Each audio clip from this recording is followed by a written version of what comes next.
says, and we sent you Muhammad as a da'i. That's why I love the topic of da'i. Because we can never finish doing da'wah. Never. And Prophet Nuh alayhi salatu wasalam, hundreds of years, but he never gave up. So listen to the point. What I'm saying here is we must not give up. Hundreds of years he gave da'wah. And only 80 people. Do you know what was also very interesting? Some people say, some commented, they say he had 4 sons. Most authentic, he had 3 sons. 4, 3, whatever. But he had one son that did not even believe.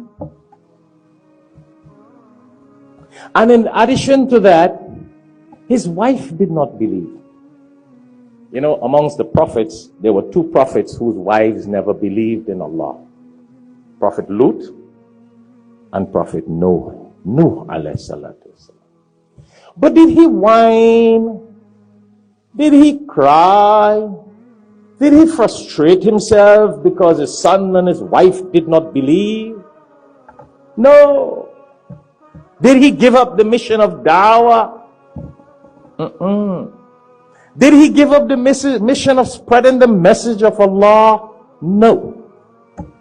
He continued and he continued and he continued. Yeah. So it also tells us that you must not let your wife and children divert us from the remembrance of Allah. When he was building the ark, and you know it's a long story, so I'm going to cut here and there, bismillah, inshallah. When he was building the ark, the ship,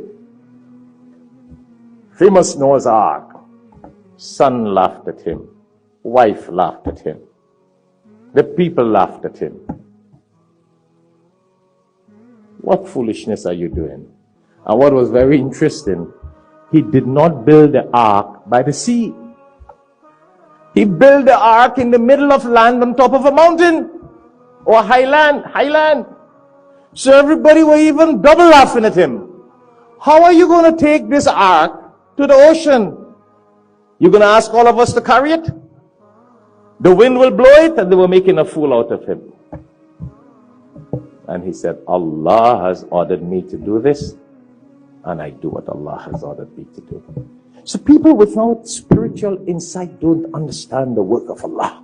The wife laughed at him. But he did not go ahead, his wife misleading him and his son misleading him and tell him, give up, give up, give up. Nobody likes you. The people in his time, actually, the 80 people who accepted and believed in God, they were the poor people. Yeah. Go check the tafsir. They were the humble people.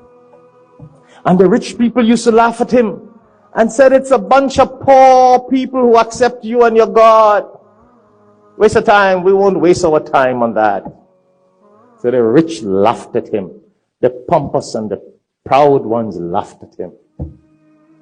Doesn't that happen today? And people see you praying and you God conscious and you praying and reading Quran. They're like, what you doing? That's what the people did to him. You're wasting your time. Nobody will follow. Nobody will listen. Nobody will learn. You're wasting your time. You know, we got 100,000 every year distribution of Quran. Some people is like, why you waste your time? But you know, the few people who call and decide who we give, it is so motivating. We give hundreds and thousands of Quran. Prophet Nuh alayhi salatu wasalam only had 80 people who believed, and not even his wife and his son. But he did not let them frustrate him. He did not go off the wrong path because his wife and son mislead him and discouraged him. No! And we got to learn from the Prophet, peace be upon him. This is all mentioned in the Quran. Chapters and chapters.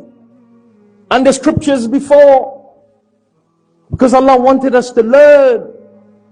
Allah wanted us to benefit. And Allah wants us not to get discouraged if we have children who are not in the right path. See, we need to continue what we have to do. So they laughed at him. And then Allah caused the rain to come. And the rain came. And what was interesting also, even underground, when you study geography and geology, you learn about the earth, how they got non-porous rocks, and you got porous rocks. Do they teach that in school here nowadays, Maha? Hafiz Ma? I thought they only teach to make money in America. Or nowadays, that's all people learn. So beneath the earth, you got porous and non-porous rocks. So some absorb and some don't. So the earth started opening in cracks all over, and water started coming from underground also. Because as the rain came, the earth could have absorbed the water. So from underground the water was coming, from overhead to the skies the water was coming. And the place flooded and flooded and flooded and flooded. And cut a long story short, his son went up on the mountain and thought that the flood will not catch him there. He told his dad, he said, "Dad, I'm a smart guy, As nowadays, kids tell their parents, "I'm a university graduate." So his son said, "I can climb mountains. And floods don't reach on top of mountains. So I don't need to come in your ark and believe in your God." But Allah caused the flood to cover the mountains. And boom, he was drowned. So we cannot overpower the power of Allah.